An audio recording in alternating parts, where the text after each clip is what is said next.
Hi there, welcome to Grain TV. I'm Kevin McNew. It is Thursday, July 13th, and a sharply lower day. Corn was down 15, beans off 45, and Chicago wheat off 23. Really was a day about watching the weather models get more favorable for growing conditions. We'll talk about those here in a minute, but in the meantime, let's talk about export sales. These came out this morning, but did little to sort of stem the tide. They were certainly supportive for new crop corn and beans coming in above trade expectations. Keep in mind that our export sales for new crop delivery have been abysmal as of late, so to see numbers that were above expectations was at least somewhat encouraging. In the case of old crop corn, those numbers were below trade expectations, coming in at a paltry 161,000 metric tons.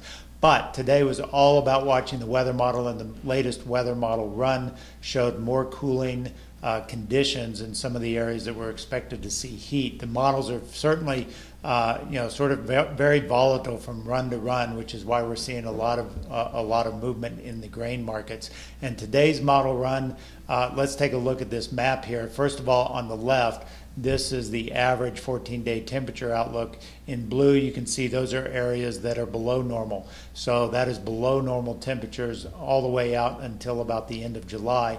On the right, it's a little hard to see, but what you'll see is some areas in blue in the Nebraska, Iowa, kind of western Corn Belt area, where they showed model or the temperatures that were lower from the previous model run. And so that's really sort of what's getting this grain market to really sort of sell off. We really got rid of a lot of the weather premium that we had gained since the July 4th holiday, and so corn and beans were off sharply. Beans down 15, I'm sorry, corn down 15 and beans off 45.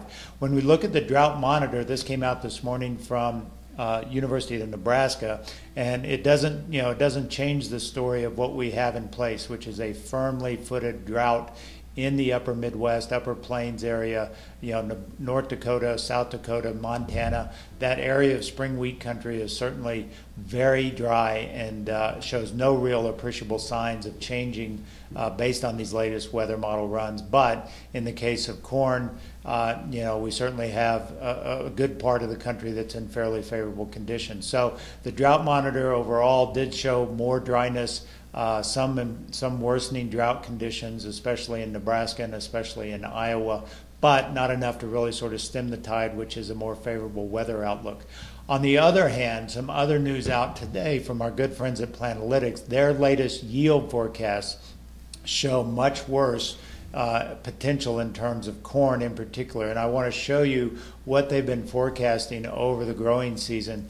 If we start at where they started with trendline yields at the top here, you can see corn, their trendline yield was 168.2, their soybean yield 47. In the case of corn, they've been slowly ratcheting it down as the weather conditions have declined, and certainly that syncs up with what we've seen in terms of crop condition scores from USDA. Keep in mind, crop condition scores right now are about 6 to 7% below normal. So right now, their latest forecast coming out this week has a U.S. corn yield at 165.3. That's 3 bushels an acre off of their trend line yield forecast, versus USDA, which has been stuck on their trend forecast since their May crop report. So they continue to be at 170. So I think, based on what the greenness measures and their satellite modeling shows from Planalytics, I think a good 2 to 3 bushel per acre below what USDA is now is certainly in the cards. And obviously we won't get an answer to that until USDA does their survey and releases it in mid-August. And the case of soybeans, not quite as dire a situation. Planalytics has ratcheted it down a little bit, but not too far below their trend line yield of 47.1. And again, USDA yesterday held firm on their trend line yield at 48. So that's something to keep in mind. The market is reacting to more favorable weather forecasts, but the satellite greenness measures and the modeling from that data suggests something maybe a little less, and especially so in the case of corn.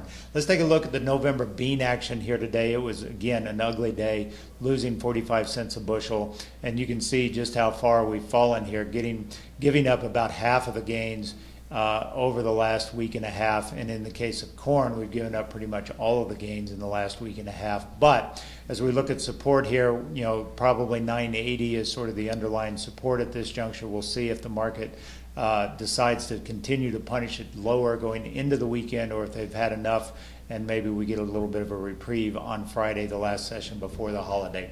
That's all we've got for today on Grain TV. As always, if you'd like to learn how we can help you lower your trade commission to only $7 a side, visit us online at grainhedge.com. Have a great day. We'll talk to you on Friday.